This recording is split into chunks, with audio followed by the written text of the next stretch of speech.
Hello and welcome again to Jason's in the House. I'm your host, Jason Parisella with Keller Williams Realty and right at the Cumming Center in Beverly. It's great to be with you again. And today our guest is Robert Pride. He's the owner of Aztec Sound and Communications in Wakefield. And welcome, Robert. It's nice to have you on the show. Good to be here. Thanks. So give us a little summary of what we're going to be talking about today. Well, I think we're going to be talking about, home theaters and multi-room audio, maybe touch upon some multi-room video, multi-room sound, getting what everyone wants to come through maybe different rooms, home theaters and things like that. Yeah, there's a lot of components to it, so we'll see if we can hit on some key issues, and then we can go from there. So why don't you just tell us a little bit about yourself and your company. When did you get started in this? How long your company's been in business, that type of thing. Well, I've been doing this for a long time. I grew up as a musician and was always kind of into sound and really liked the technology side of sound and the behind the scenes. So as I started to get older and develop a little bit more knowledge, it kind of lent itself to starting a company and designing these systems for commercial applications. I do a lot of recording studios as well, but especially now with people buying things and putting things in their home, and everyone wants to have a great system, whether it's a fully blown home theater or whether it's just a nice TV with some audio and different things. So my company basically goes around and puts in these systems, designs them, and integrates them. Not only wires them and puts together the different components, but also would maybe pick out the components for the clients and kind of really put together something that fits what they're looking for. Yeah. Very custom. Okay. So how long has your company been in business for? Well, I've been doing business since around '96. Okay. Wow. So you've seen the evolving technology. There's been so many changes and so many things that have happened over the years with technology and the wireless and all that stuff. So you must have seen quite a few changes. Yeah, it's interesting with the way that computers now have taken over a lot of the different jobs that individual components used to do. Being a person that does run wire, I'm never fearful that everything will be wireless because it never will be. But there is a segment of equipment that has really been able to do multiple functions and take advantage of processing of computers and things like this to do more than what a box would do, like a receiver that you might have or a cassette or a CD player, some sort of sound source that you may have had when, years ago where you would put your CDs as opposed to now where you can have everything, access to content. Yeah. So before we get into the home theater part, I think people are really interested in that. There's a lot of components we can talk about too. Sure. Why don't you talk, because you talked about it a little bit, explain, first of all, you said you run wires, so people are still running wires even though it's all is wireless. Sure. And why are you still running wires, and how does that compare to someone that says, well, I have a wireless home that I don't need to run wires? Tell us a little bit about wireless and an actual hardwired internet connection or whatever. Sure. At the end of the day, everything needs electricity. So unless you're going to put a battery in it, it's going to have a wire run to it. So normally, if we're putting speakers in or putting any kind of component, a wire needs to run there just to provide electricity. So therefore, it lends itself to running other kinds of wire there as well. There are wireless options for things like your video for HDMI. They can get very expensive. And, of course, you're subject to any kind of interference that you would have. For example, if you had a TV and you had some sort of video source, if you were in some sort of convention center where you couldn't run wires, you may do things wirelessly temporarily. Right. But you would never try to attempt to do something like that as an ongoing, system. Especially if it's your TV, your audio. And the wire is still the most, is that a faster connection generally than the wireless? It's pretty much always a faster connection, and it's a more solid connection. Anyways, yeah. Yeah, and most people are familiar with the telephone cable-like cable that they use to plug in their computer, the Ethernet wire, and it's pretty much a universal kind of interface. I mean, I guess if you want to kind of talk about how you would get signal from one place to another, you're always using this network cable or Ethernet cable to convert a signal from one thing to another to run long distances, which is what most people need to do. I mean, a 3-foot HDMI cable isn't going to get you too far from your TV over your fireplace to your equipment that you want hidden away. Yeah. So, all right, let's talk about home theater. Sure. First of all, what is it? And then we can get into some of the components, and I know we'll talk about TVs and stuff because that's a hot topic with all that keeps changing too. So, sure. What is home theater, and why are people putting it in, and what's the benefit and things like that? Well, I think there's a couple of different levels that people would talk about having a home theater, having a place that they can feel comfortable with them or their family watching a movie and hearing good sound. So whether that's their TV in a really nice room that's been designed from the ground up to to complement this, or whether it's the room that you pick out to be your family gathering point, that's the area of the home theater. We want to pick a really nice room that people feel comfortable in. People are already using this room to watch TV, to enjoy themselves, and play music. Right. So if we're talking about some kind of room where someone builds it specifically to play movies, that's a little bit different than, design-wise, than we would go through if someone says, hey, I have this living room, and this is kind of where my family watches TV, but we really want to make this a spot where we can really take advantage of a really good-looking TV that's pretty inexpensive these days. Right, right. So the TV part of it, that's a good point. The TVs have really come down in price, and they're so much more affordable now than before. I don't know how many years ago people were spending thousands and thousands and thousands on TVs. I know. I was one of those people. Yeah, when the flat screens first come out, I mean. Yeah, and they were still very heavy, and now they're. So you're mounting them. Are you generally mounting them on walls and stuff like that, or people? Yeah, it's not too often nowadays that people do not mount it. Back, many years ago, I mean, maybe we're talking mid-'80s, '90s, everyone wanted you to see equipment. There was a lot of boxes and things that you wanted to see, EQs and things with lights, just to make it. Equalizers stuff. Yeah, no one wants to see anything anymore. They want to see a picture on the wall. They want the equipment to be hidden, streamlined. Right. It's a piece of art in a sense. They don't want something big and bulky. Right. They want it to be very small and very unobtrusive. And they don't want to take up a lot of room. When you put something on a stand, it naturally has to be wide. It naturally takes up a lot of room. And oddly enough, people that have fireplaces, those houses that were built with fireplaces were meant for people to sit around and watch the fire. So it lends itself to a perfect spot to put a TV. It's a TV, yeah. Right above there, and people sit back, and it. Whether or not people use their fireplaces these days is another issue. But but the rooms were built that way, so they're symmetrical, and they kind of afford themselves to that kind of setup. So you have the TV, obviously, and then you have the speaker system that would go along with that. Yeah. How many speakers are generally with a home theater? How many speakers are you normally putting in? Well, normally it's still a 5.1 system, which is 5 speakers and a subwoofer. There has, there's a lot of systems now that say it's 7.1, but the general standard is what you're going to get when you rent a DVD, which is your 5.1, and that's your left and right, your center channel, and then your rear left, rear right, and your subwoofer. So if you have, that's a good point. So you're watching a movie. So say you have a 7.1? Correct. If you have a 7.1 system, and you're saying the movie's not going to. Unless it was. It's not going to use all the speakers because it's not. It wasn't mixed for that environment. So what it'll do is it'll use the sides and the rears, and what it'll do is it'll just copy the signal from the sides and the rears together. It won't really. What we talk about when we say 5.1 is discrete. When the engineer is putting the sound to these speakers, let's say, Right.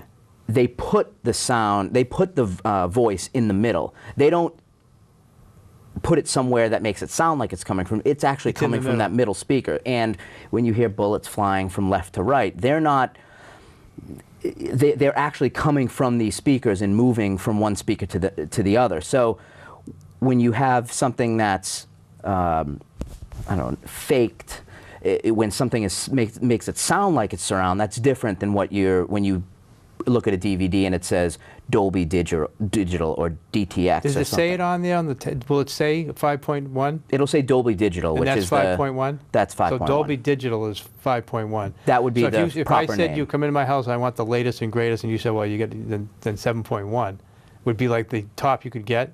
But well, it's really you would not have going to make any difference because the movie's not. You would have to have a movie that was available. I mean, how many movies are available in 7.1? Well, I think when you see something in the movie theater, it may be mixed. It may be mixed different. But for the standard of DVD that we get off the shelf is typically a 5.1. So the 7. What are the other two? So there's 2 more speakers on a 7. Yes, they're sides, and you still have your rear. So you have more of a front to back as opposed to a front and a back. So you'd add 2 side speakers to the system. I see. Interesting. Yeah. So I mean that's a good point though, to people to understand about really making sure because I mean you could get carried away and you're really not getting. That's what I always get confused about too. Well, like you might have HD, but is your channel HD? And yeah, because if you really not get, you could have all the stuff available, but if the source is an HD or something like that, or something in between, right? And something in between the source and the destination is not carrying that signal, then you're not going to get what you think you're getting. Right. You know, so of course, anytime a company wants to sell you a box, whatever that box is, they're gonna try to list features in a way that makes it sound like it's more and better. Right. A lot of these 7.1 systems allow you to use the other set of speakers as a separate zone. Oh, I see. So you can maybe put those speakers in a different room and have a different source go to them. Like maybe someone's watching a movie in one room, where another room they can be listening to something else that's going on that box. I see. Maybe a radio station or other content that's playing. So part of the home theater would be the TV, all the speakers, and then you'd have a receiver, and obviously, so you'd have your music. So audio, visual, all go through this whole same system. Your stereo would be hooked into it and all that. Correct. You'd be using your receiver as a switching system. Not only for video, but for audio as well. Actually, like Blu-ray players and all that would all be hooked in there. Yeah, everything kind of goes into this box, and then this box tells the speakers what to play and the TV what to show. Right. Whether it's a DVD or whether it's some external source like your iPhone or your iPod or something like this, or whether it's something else from the internet or Netflix or something like that. So if someone was in an ideal situation, they wanted to wire their house, and they called you and say, Rob, I need to wire every room over again. I want every wire in there. What are they going to be putting in there? Well, I typically try to cover pretty much anything they want to do. If you're talking about audio, we run speakers, and that's a different kind of wire. Yeah, speaker wire. I like to run everything to a central location, usually in a basement or some area that is going to be designated for equipment. It's not always possible to have your equipment in the room that maybe you don't even want it. Maybe you want it to be completely disappeared. So what I always do is I try to run Cat5 cable everywhere, and in at least 2 or 3 to different locations, and then speaker wire. So you run your speakers, you put your speakers in the ceiling or on the walls, depending on what your preference is, if you want whole home audio, and then all that goes to one central location. Even if you don't know what you're going to do, the fact that it's in one location allows you to be a lot more flexible with what you may want to do in the future. So what about the phone line? Phone line too. Phone lines can be run over Cat5. Oh, so I see. So that's phone. So Cat5 is phone, internet. Yeah, Cat5 is UTP, which is Universal Twisted Pair. So it's a universal type format. Now, there's Cat6 now that's available. That is essentially the same thing, only the wire's a little bit thicker, twisted a little bit tighter. But for the most part, there's a cost associated with that. But for the most part, it's the same type of cable. Right. It doesn't look any different. I mean, it's a little thicker, like I said. So that pretty much will take care of everything except electricity and the speakers. Correct. Yeah. Okay. Although there are speakers now that will run over UTP. Oh, really? Yeah. What they'll do is they'll use a pair because the Cat 5 or Cat 6 has multiple wires in there. What it can do is it can use a pair to either run a very small voltage to the speaker so that it can have a small amplifier built in, or it can access information.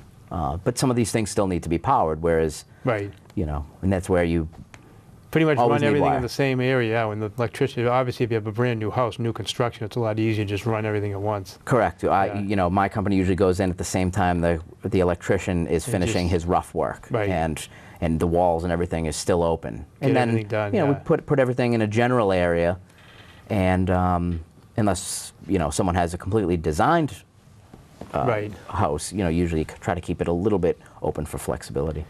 So what about all these TVs?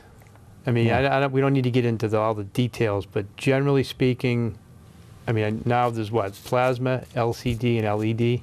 Yeah, those are. I mean, what's the difference, and how do you figure out what you're supposed to get? I mean, Well, there's all three of those, you know, can be, you know, high definition. So they use different technologies to get the picture to a certain place and at a certain resolution.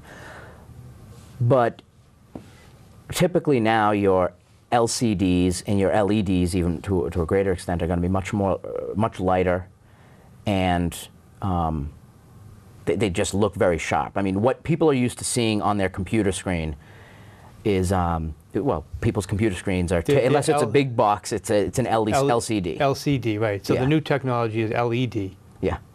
So I think I heard that they are lighter. I mean, I think the picture is brighter on an LED than it is on plasma, right? Isn't it generally? Yeah, I mean, the plasmas brighter? tend to have a little bit, they don't tend to do as well in brighter areas, but you know from your phone, which is typically LCD, that's the same. That's the same with that. I mean, the plasmas tend to have deeper black So it's kind of colors and things more like of a this. preference thing too, I guess. Well, what you're playing is a That's true, big yeah. thing. If you're going to be viewing a lot of computer type content on your TV, which a lot of people do now, you know, Yeah. they want to be able to grab a wireless keyboard from under their you know, couch and watch a YouTube video. Well, you're gonna any of these websites that aren't geared towards being a TV only website, which is most of them, are going to have text and fonts and things like this, and that's where having something like an LCD or an LED is going to be much sharper, and you're going to be able to look at it as you were looking at your computer screen. It's like a huge Big computer screen. Plasma really isn't a huge computer screen. It's No, different technology. Yeah, and in situations where people have had plasmas and had me hook up computers to them, they always they don't look as sharp. They're a little ghosty, and especially with the text. Now you watch a video on it, looks fine. Looks fine, yeah. So it really depends on what you're going to be doing and what the true application is and things like And that. cost too, right? I mean, Cost, whatever. yeah. If they're making more LCDs because people are buying them, Right. then of course they're going to be cheaper. Yeah, yeah. Anything about do's and don'ts, things people should just stay away from, or things that you really highly recommend, or with this whole theater thing, home theater? Well, one of the things that I guess you should always be careful for is anytime someone buys a TV, they're buying it from a retailer. And that retailer, the margins on TVs aren't that great. So you'll always get the person at the checkout counter asking you, or the guy that's selling you your TV, if you want to buy a $120, you know, surge protector. Or warranty. Yeah, or they want you to buy a $100 HDMI cable that's 5 feet long, and Yeah, it's completely ridiculous. I mean, a $500 TV or an $800 TV should not need a $150 surge protector. Right. I mean, a $25 surge protector that's rated for, you know, whatever watt. Most people don't need to worry about this anyway. Right. But they end up spending that, you know, whatever, $500 or $600 or $700 on a TV, and then they end up with another $300 in accessories that, you know, like a picture is going to look better from a cable that's a little bit more, that's a lot more money. Right, right. And that's not necessarily. You got to be careful of that's the the case. add-ons then. Yeah. Yeah. Because that's where they, you know, cables and things like that is where those companies, you know, the Best Buys, the big Yeah. retailers make a lot of their money is on accessories. Yeah. A mount, you know. Right. They want you to buy a crazy mount. Right. But you know, sometimes you just need something that tilts and Right. holds the TV on the wall. Yep. All right, what about the audio portion? Anything around that? I mean, as far as we talked about the 7.1 and the 5.1, I mean, anything else about anything that you're doing new or different, or, I mean, different systems that are out there or anything like that on the audio portion? Playing music? I know a lot of people have iPads, I mean, not iPads. Like iPhones and you know. Yeah, well, everybody's playing on you know, electronic devices and stuff like Sure. that. But, you know, people aren't spinning records anymore. Yeah. Or even the cassettes, or even anything, even CD players are.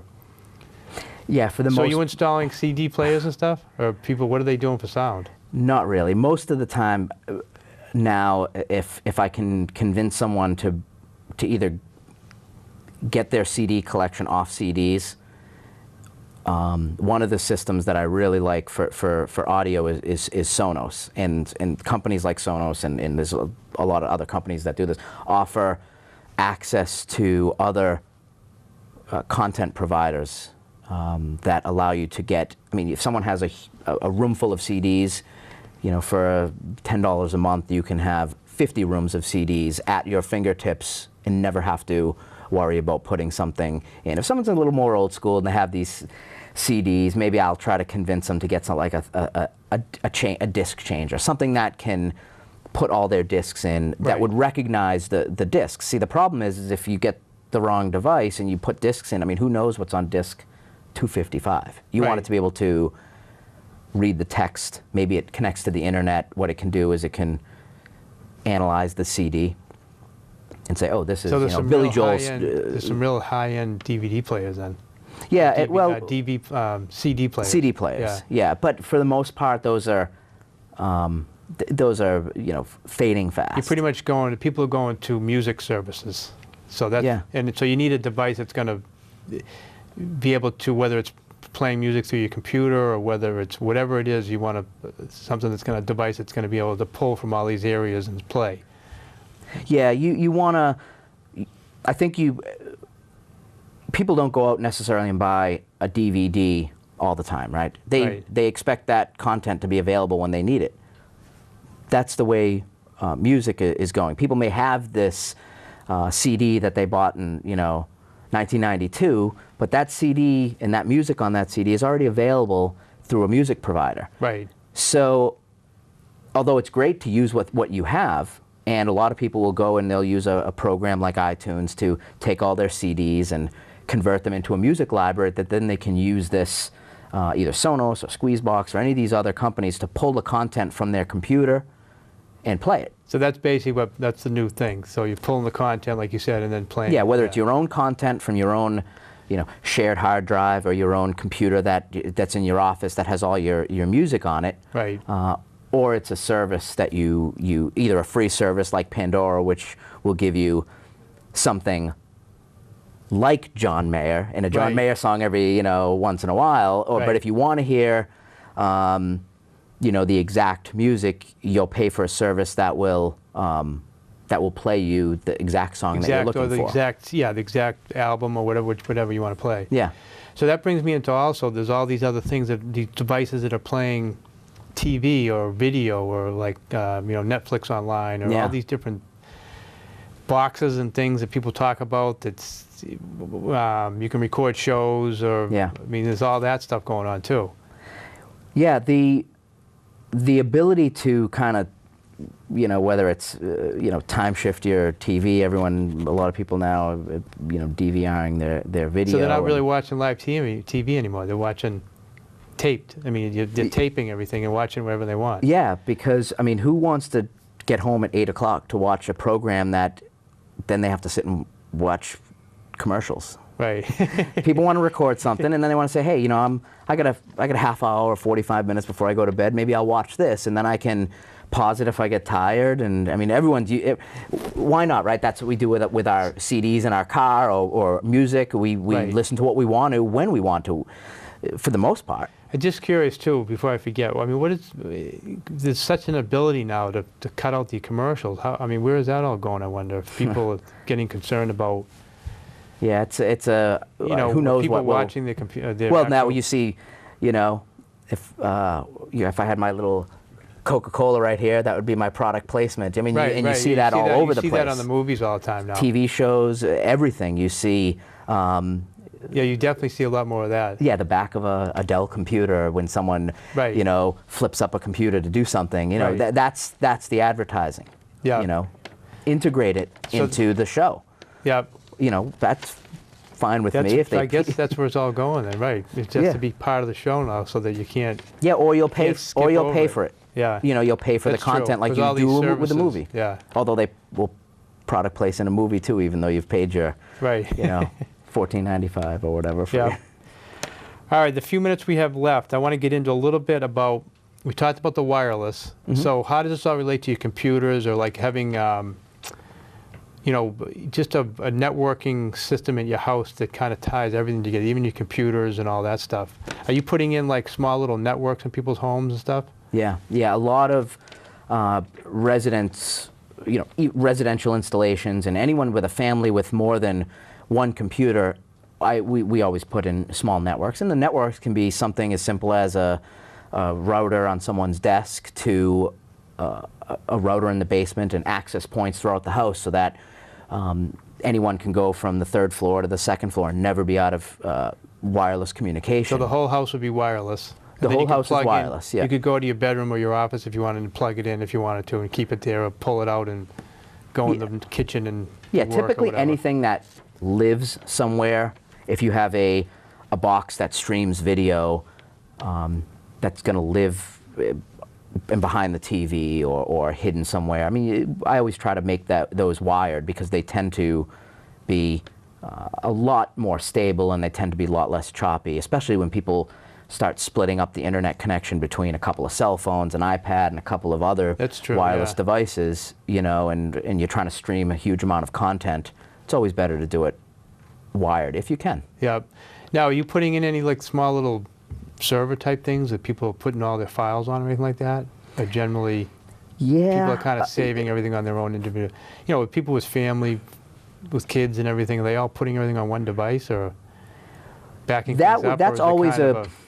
That's always a good approach, but it always takes someone always has to administer that. Yeah. So it never really works out to be. It's great, and when I leave, everything is there, and then the next time I come back, it's like, well, we stopped putting stuff there, and this information is here. So it doesn't always, even though if it's set up that way, unless it doesn't always end up that way. Yeah, it doesn't always end up that way. I mean, I'm always a big fan of being able to store all of as much of your information as you can off-site. I mean, pictures, your music, if you want, and anything that's important to you, to store it in multiple places. Right. So you have it. Yeah. So your computer crashes or whatever, it's somewhere else. Yeah. Yeah. Or and I use various web-based services that are fairly cheap, and some are even free, to hold your content, which also allows you to